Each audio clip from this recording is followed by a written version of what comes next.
You think could break a multi-decade title drought next February?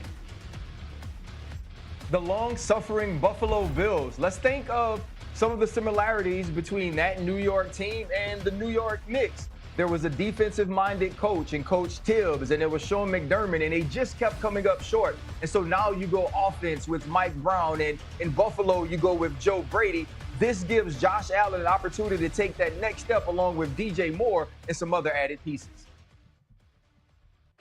All right, let's talk about the Buffalo Bills and finally breaking that Super Bowl curse. But before we dive into the deep end, here's a question that's been bouncing around my head. Are Bills Mafia automatically New York Knicks fans? I genuinely don't know how that whole statewide allegiance thing works. When you've got so many teams spread across New York, it's got to be a mixed bag depending on your zip code. So, I'm genuinely curious, if the Knicks were to go all the way, are the Bills fans celebrating in the streets, or do they just not give a single solitary hoot? It's a fascinating dynamic, honestly. Anyway, let's get serious for a minute.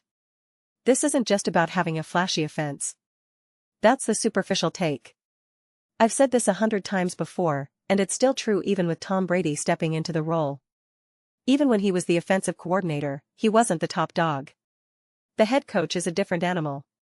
When you have that title, you have a different kind of authority, a different level of sway over the entire operation. You get more command over the offense itself, sure, but the dynamic is fundamentally altered. Even if you're given every single bit of play-calling freedom, the head coach's office is a different world. It just is. That shift in responsibility alone is something I'm really eager to witness. But the real issue here goes deeper than just a new play caller. It's about fixing the systemic flaws that seem to linger under Sean McDermott. Let's be clear, his tenure wasn't a failure by any stretch. They weren't exactly building legendary, historically great defenses year after year. It's not as if they were just a few offensive tweaks away from a championship and that was the sole reason they fell short. That narrative is too simplistic. For instance, I was just recently making a video, I think it was about Justin Herbert or something similar, and a bunch of Dallas Cowboys fans and Dak Prescott supporters came out of the woodwork, as they always do.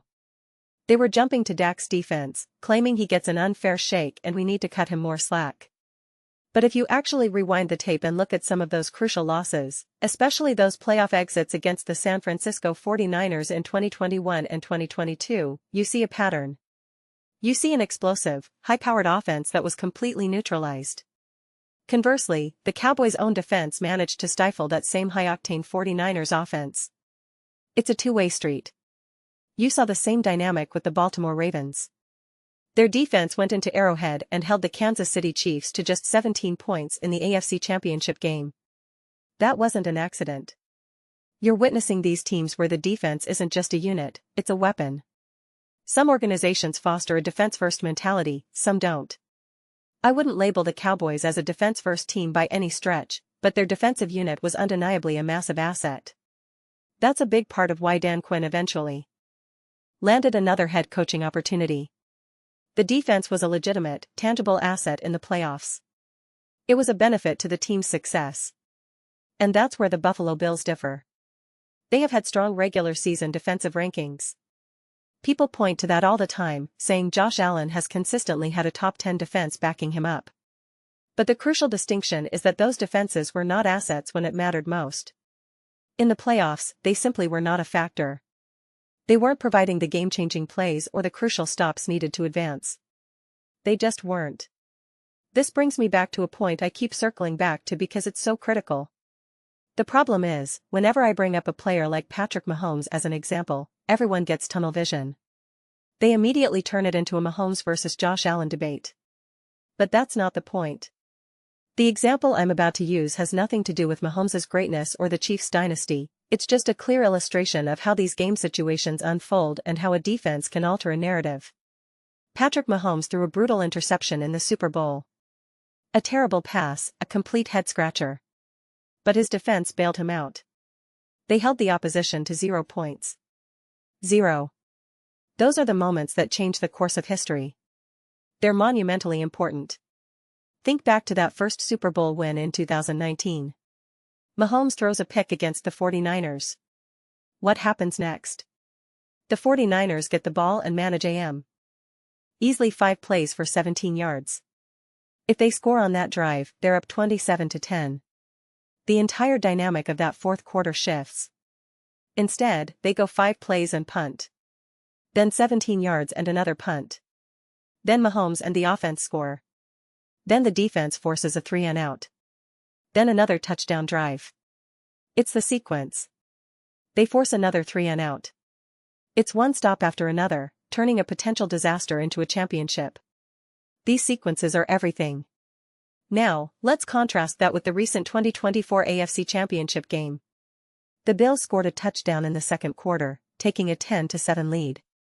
Boom, immediate response. The defense gives up a touchdown right back, an 11-play, 70-yard drive. Now they're down 14-10. The offense goes 3 plays and out. No help from the defense. The Chiefs march right back down, 6 plays for 34 yards, and just like that, in the blink of an eye, it's 21-10. Add a 41-yard punt return into the mix, and the deficit is even steeper. The offense, to their credit, fights back. They put together a magnificent 73-yard drive in 132 to cut the lead to 21-16 going into halftime. Great. Out of the half, they force a punt. The Bills' offense goes on another epic drive, 12 plays for 80 yards, to take a 22-21 lead. Then, they force another punt. This is it. This is the turning point. The momentum is all Buffalo's. Then comes the infamous fourth quarter and the did he convert or not controversy. But the bottom line is, they didn't convert. The defense then comes out and gives up a soul-crushing drive. 5 plays, 59 yards. 2 minutes and 41 seconds.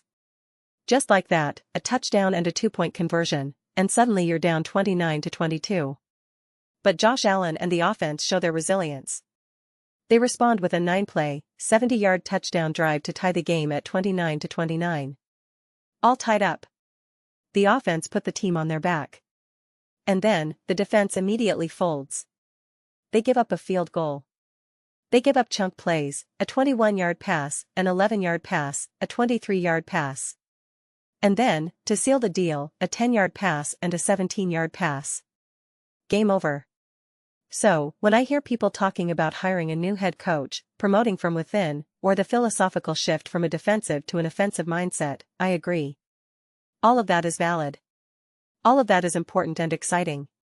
I'm very much offensively minded in that I think the modern game demands a quarterback-centric attack. I love the move. However, what truly excites me is the idea of a fresh defensive mind in the building. A new coach whose sole responsibility is pulling the strings on that side of the ball. I'm incredibly interested to see a defensive coach whose primary task, whose number one priority, is to devise a scheme to stop the Lamar Jacksons and Patrick Mahomes of the world. Their job is to neutralize those superstar quarterbacks. And the beauty of this new structure is that this coach doesn't have to worry about anything else. They don't have to manage the entire team. They don't have to do endless media rounds. They don't have to answer to the owner and general manager for every decision. They just get to be a defensive coach. Pure and simple.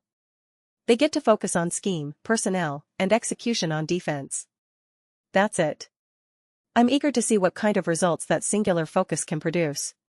By all accounts, things were getting a bit complicated and overloaded for Sean McDermott. He had a million responsibilities.